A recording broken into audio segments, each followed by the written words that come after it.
Bienvenidos amigos de Perú 21, esta es la entrevista dominical.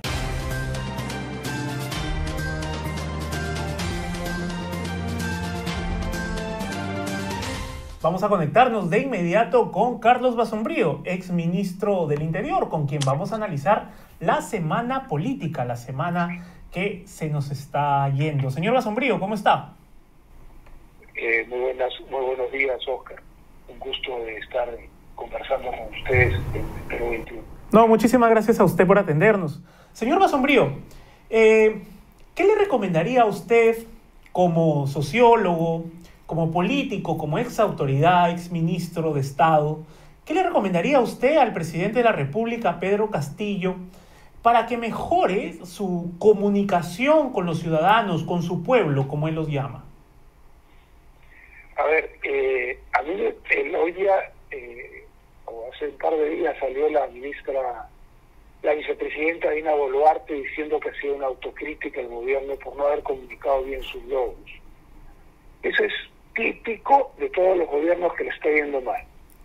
Y en este caso les está yendo pésimo. Y les está yendo pésimo por exclusiva responsabilidad de ellos. El problema del gobierno no es un problema de comunicación. Por supuesto que hay un problema adicional de la abdicación del presidente de una de sus obligaciones, que es la de comunicar a través de los medios de comunicación, ser interpelado por estos, responder a preguntas. Entonces es un problema adicional de mal gobierno. El problema de este gobierno no es que comunique mal, el problema de este gobierno es que gobierna mal. Claro. Pero precisamente usted nos decía algo, ¿no? Que todo gobierno debe someterse a las preguntas de los periodistas. Pero mire lo que pasó esta semana. Al ministro de Energía y Minas se le acercan unos reporteros cuando él salía del Palacio de Gobierno y él dice, ¿no? Vamos a responderle a los medios que no nos hagan problemas, a los medios que no hagan problemas. Entonces, vamos, es un signo, ¿no? Los medios de comunicación que no hagan problemas no son periodismo.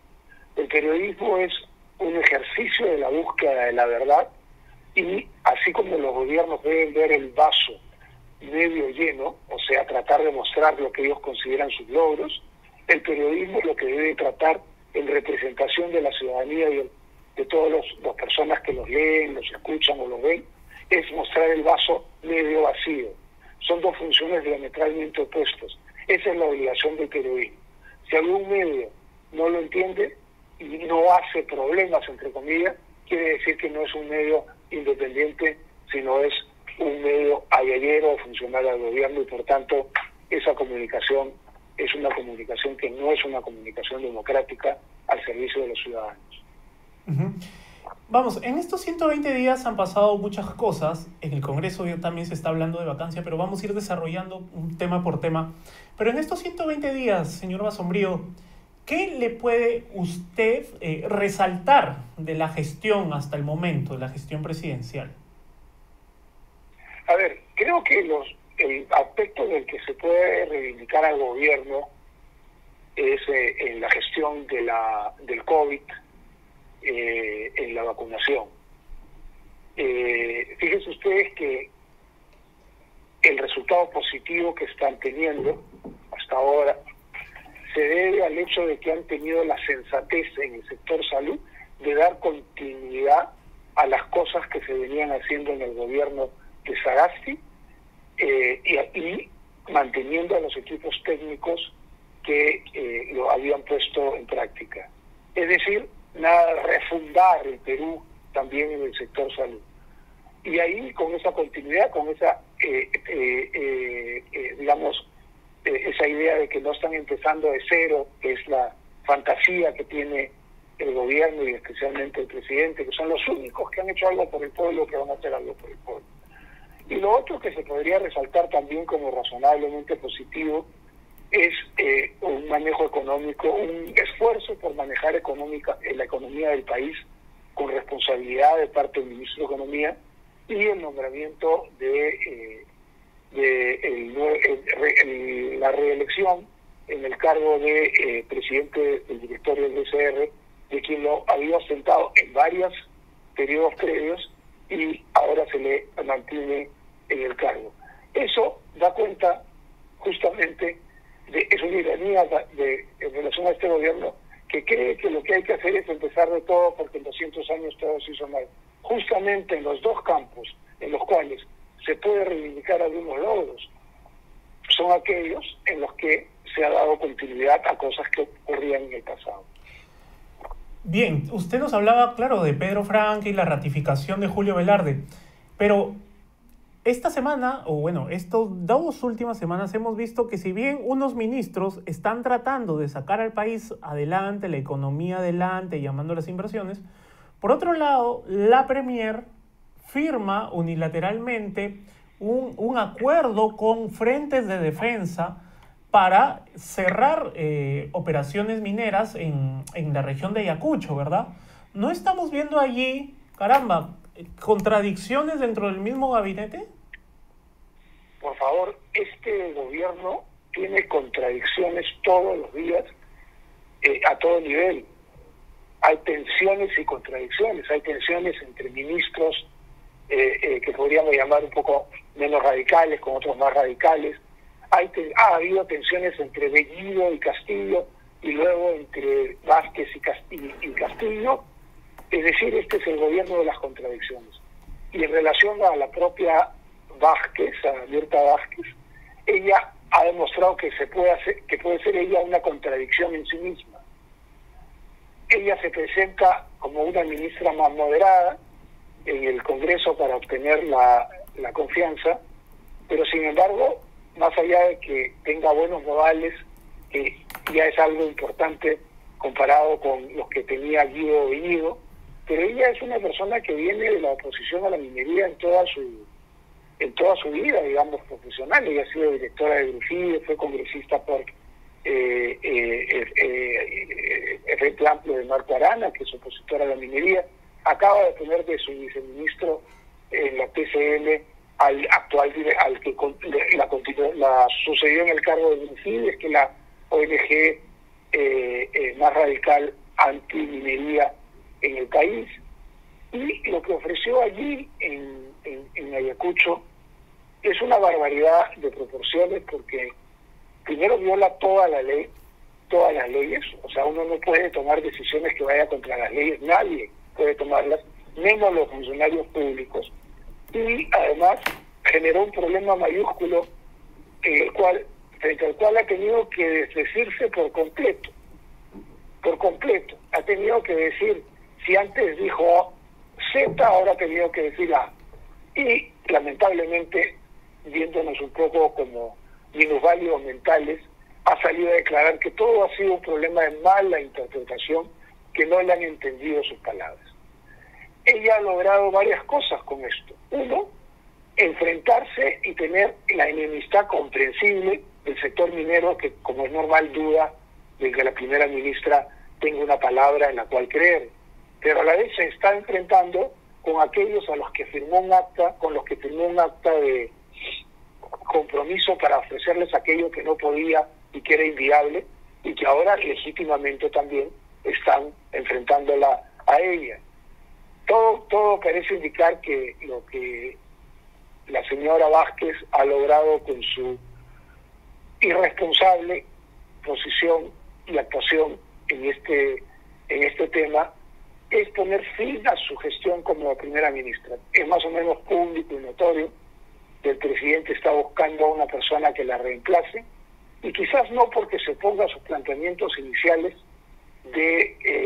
porque el presidente es también un antiminero, lo ha expresado en varias oportunidades, conociendo poco del sector, pero su visión es muy opuesta a la inversión y a la inversión minera en particular.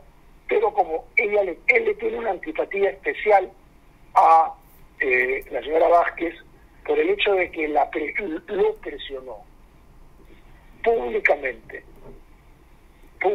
y exitosamente para sacar a 2 de sus ministros que él defendía y que no quería que se vayan, Barranzuela y Ayala, y además lo presionó también para que salga su secretario general, que como sabemos es una persona cercanísima al presidente. Dicho sea de paso, después de todo el escándalo de los $20.000, ha vuelto a Palacio de Gobierno por hora y media unos días después. Claro. Usted dice que Mirta Vázquez lo presionó, pero vamos, no está en función, no es una de las funciones del presidente del Consejo de Ministros, sea quien sea, decirle al presidente, oiga, vámonos por esta línea, tome este camino. A ver, en un gobierno normal, este no es un gobierno normal.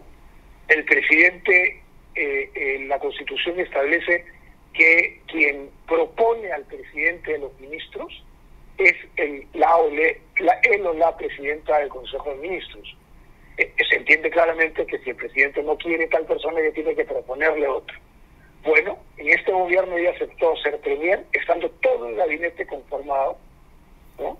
Y, por tanto, su capacidad de presión respecto del presidente es mucho menor. En segundo lugar, la presión, no debe existir presión de parte de una primera. No estoy defendiendo a Castillo, simplemente estoy tratando de explicar lo que creo que debe ser un gobierno normal.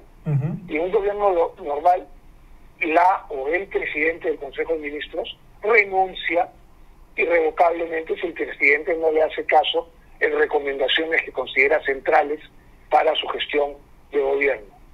No se queda, digamos, no se queda. Entonces, presionar públicamente al presidente no es una función de la primera ministra. La función de la primera ministra es ser coordinadora de las políticas de gobierno y jefa del gabinete, digamos.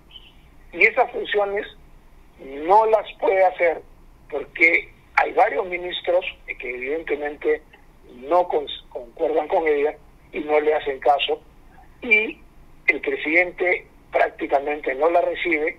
Entonces una persona que tiene amor propio y que valora su trayectoria, agarra y dice, me voy. Y el presidente deberá evaluar si la quiere perder o no la quiere perder. No presiona públicamente. La presión pública es para los medios de comunicación, para la oposición, para los que estamos afuera del gobierno.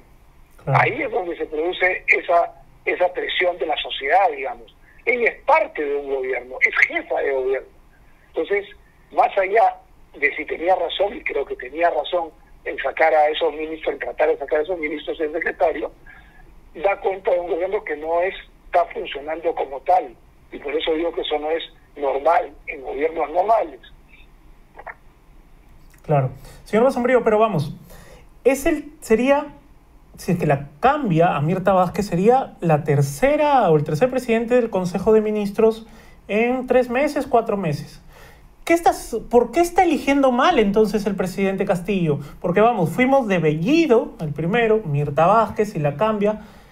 ¿Por qué elige mal? ¿Quién le recomienda a él o por qué usa o tiene estos perfiles, este tipo de elección el presidente Castillo? A ver, un presidente, y de nuevo en un gobierno normal, ni siquiera en un gran gobierno, en un gobierno normal, toma decisiones. Y toma decisiones y puede tener muchos consejeros, puede leer mucho y dialogar con mucha gente, puede leer los medios de comunicación y ver qué piensan, pero al final tiene que tomar sus decisiones. Todo parece indicar que el presidente tiene muchas dificultades para tomarlas. No está muy preparado para gobernar. Recuerden que el señor Castillo no ha tenido un solo cargo público antes de ser presidente. No ha sido alcalde distrital, no ha sido alcalde provincial, no conoce cómo funciona un gobierno. Viene de un sindicato ultrarradical y su experiencia es muy limitada. Pero ojo, quien puso a los ministros equivocados y quien asume la responsabilidad final es el presidente. Y si vamos a tener 3 gabinetes y probablemente algunos más seguramente por la inestabilidad permanente en que vivimos, la responsabilidad es del presidente. La responsabilidad es del presidente. Un presidente no puede poner a un señor con el cual se va a estar peleando o a una señora con la cual se va a estar peleando la semana. Yo entiendo, pero ¿por qué elige mal? Bueno, ya he dicho, en mi opinión, porque no tiene buen criterio político, en mi opinión, porque no tiene buenos equipos, en mi opinión, porque es una persona que le falta digamos, manejo, digamos, personal de las situaciones difíciles, y bueno, tiene visiones muy contradictorias a veces entre él mismo, ¿no? Pero desde su punto de vista. Señor Basombrío, ya analizando algunos hechos, encontrar $20.000 en un baño en Palacio de Gobierno, caramba, algunas personas cercanas al presidente, medios de comunicación cercanos al presidente, han querido bajarle la llanta, como se dice, ¿no? Bajarle la llanta al tema, que en otros gobiernos han pasado peores cosas, y caramba, este tema han querido pasarlo por la tangente. ¿Usted qué piensa? ¿Qué opina? A mí me parece un hecho gravísimo, sumamente grave, por muchas razones. El señor Pacheco es un hombre de tal confianza del presidente que le pidió, antes de llegar al gobierno, al expresidente Sagasti que redujera los requisitos para el cargo.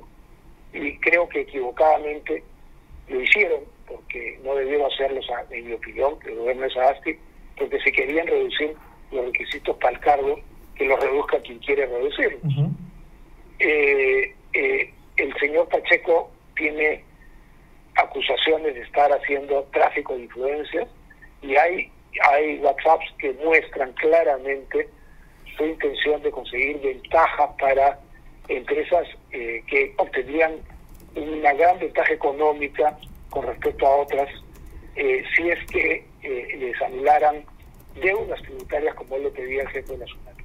Es relativamente fácil presumir, y creo que se va a ir documentando, que esos dineros son dineros de la corrupción. No hay que ser demasiado astuto para darse cuenta de eso. Es una negativa entregar el teléfono celular, también es sintomática, pero ahora le van a abrir el secreto de las comunicaciones, le van a abrir el secreto bancario y se va a conocer mucho más. Es muy grave, y si en el pasado han ocurrido hechos muy graves, como lo ha ocurrido con la Secretaría de Palacio de Gobierno en el caso del presidente Vizcarra, o como lo que ocurrió con el presidente García, también en la Secretaría de Palacio, etcétera, eso no quita no le quita ningún grado de responsabilidad y culpa al gobierno anterior.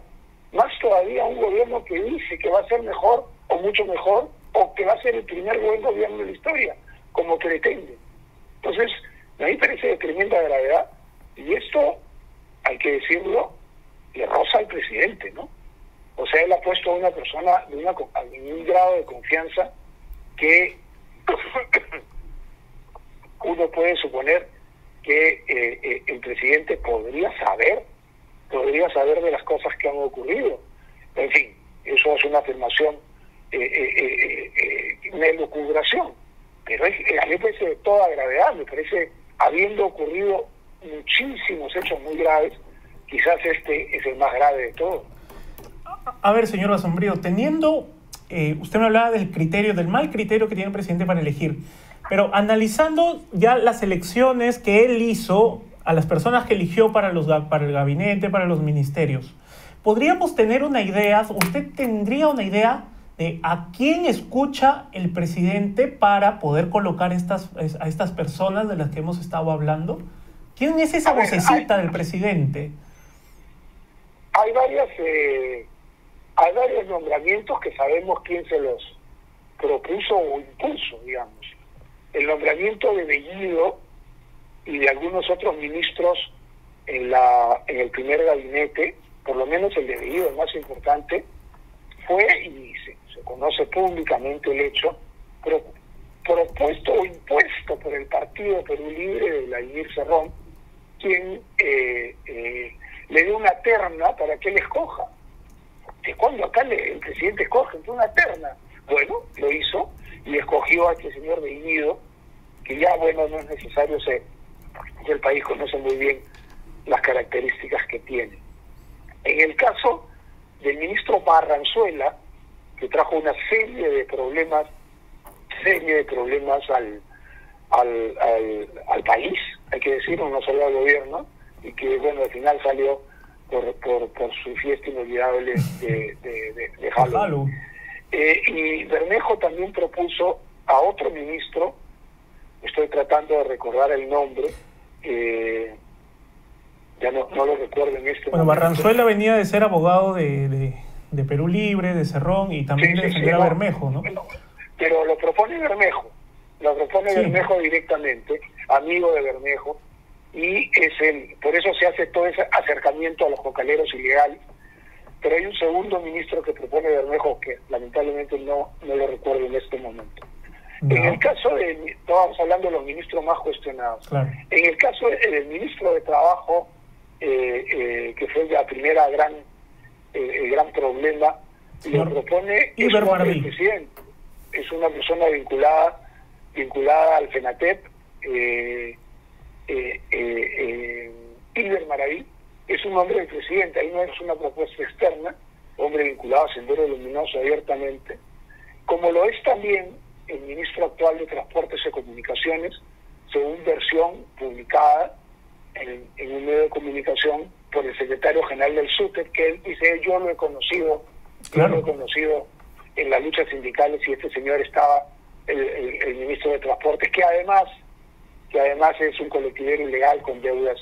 Ese también es un hombre puesto por Castillo directamente, igual que el segundo ministro de Educación, el ministro Carlos Gallardo, también vinculado al FENATEP, y está orientado al fortalecimiento del sindicato del presidente con un personaje que se opone a la meritocracia y que ahora aparece como sospechoso, digamos, de gente suya o el Ministerio de Educación de haber filtrado esa prueba. Quien se opone a la meritocracia debe estar feliz de que no se haya producido ese examen, ¿no? Ahí también tenemos otro ministro hiper cuestionado.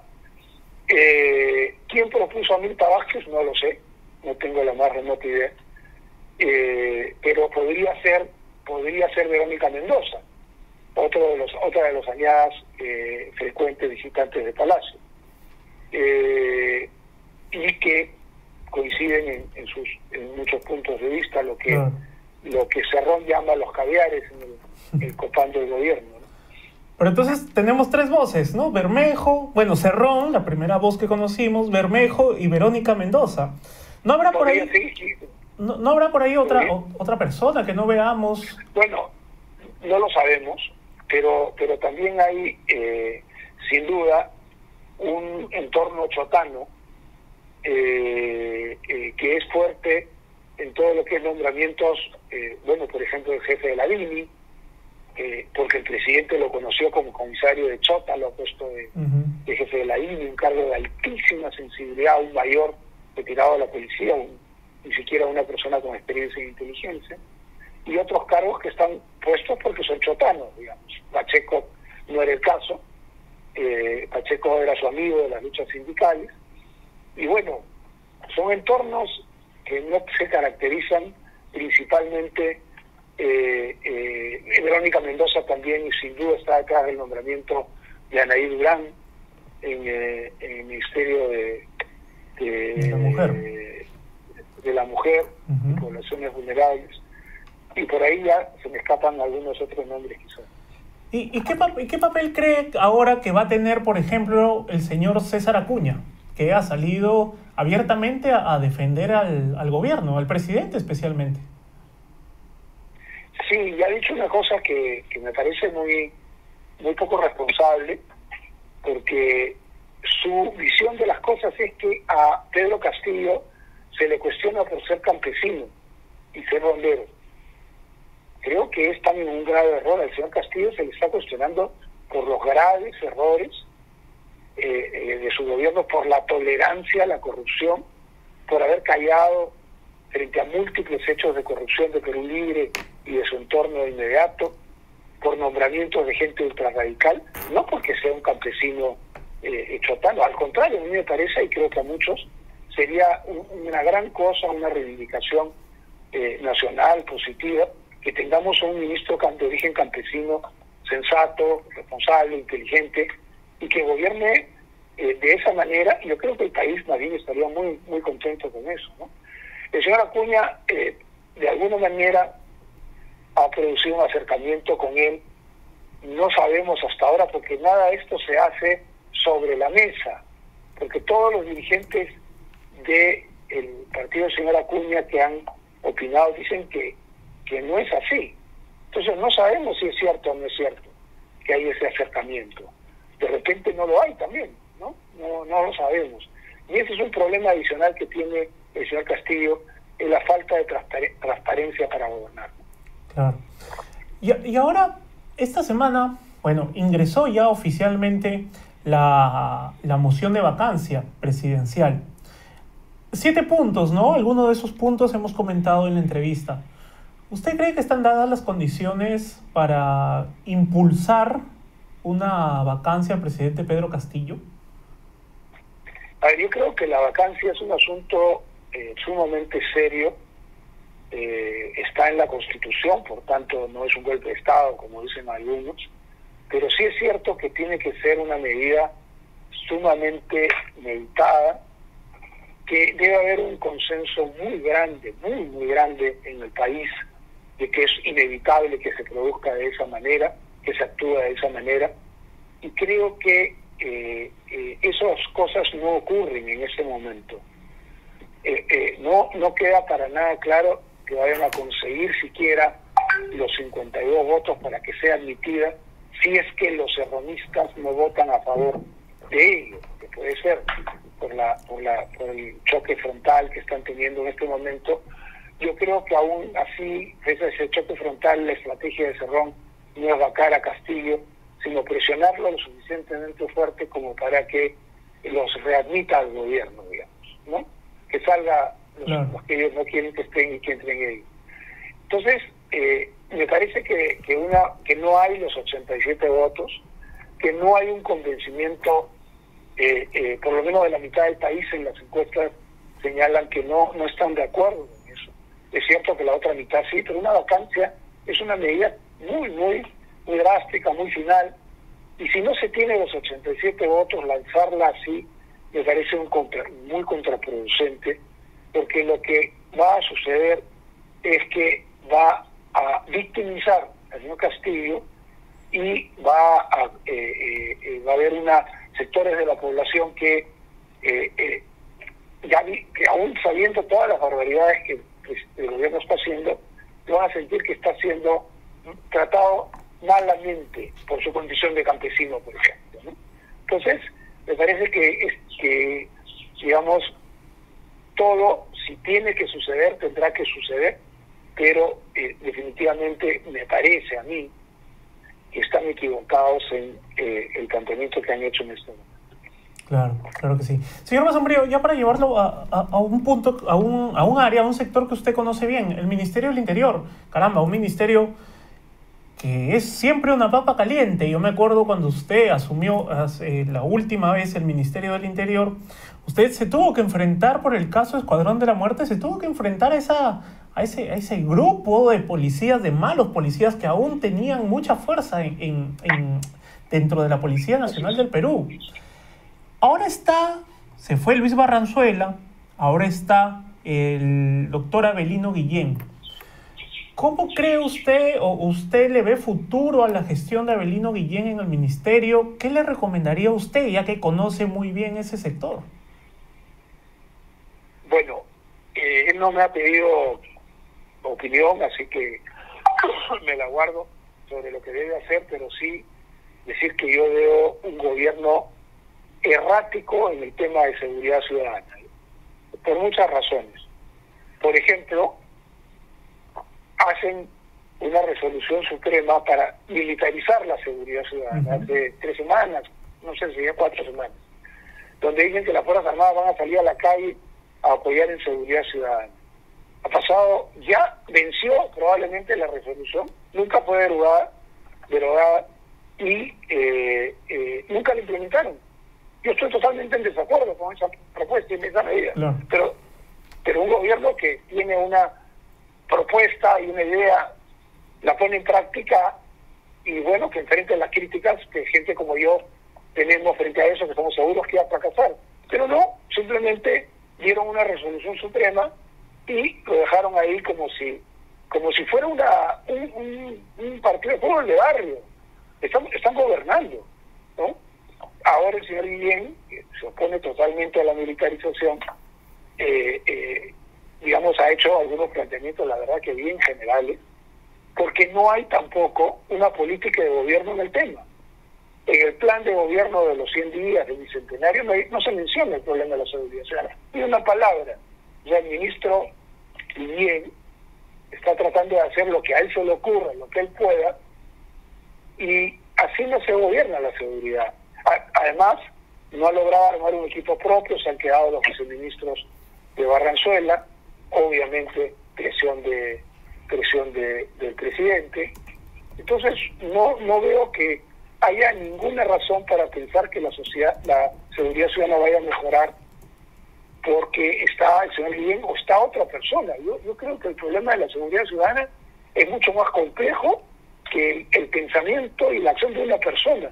Requiere planes de corto, mediano y largo plazo, requiere una estrategia que incluya a la policía pero la trascienda, requiere una modernización de la policía, es decir, una serie de cosas que definitivamente no se están haciendo, y creo auguro un mal pronóstico en lo que ya existe y en lo que viene en relación a seguridad ciudadana. Creo que las cosas están ya muy, muy mal y que van para peor. Claro que sí. Bien, señor Basombrío, le agradezco por su tiempo. Muchísimas gracias. A ustedes, un gusto estar con ustedes. Bien, fue Carlos Basombrío Iglesias, sociólogo y exministro del Interior. Si usted quiere leer esta entrevista, por supuesto que lo puede hacer en la edición impresa de este domingo de Perú 21. Y también, por supuesto, en nuestra página web, www.peru21.pe. Nosotros nos conectaremos en una próxima oportunidad y desde aquí los invito a suscribirse a nuestro canal y darle clic también a la campanita de notificaciones que puede ver acá abajo si está en YouTube. Así que nosotros nos conectamos más adelante. Mi nombre es Oscar Quispe, permiso.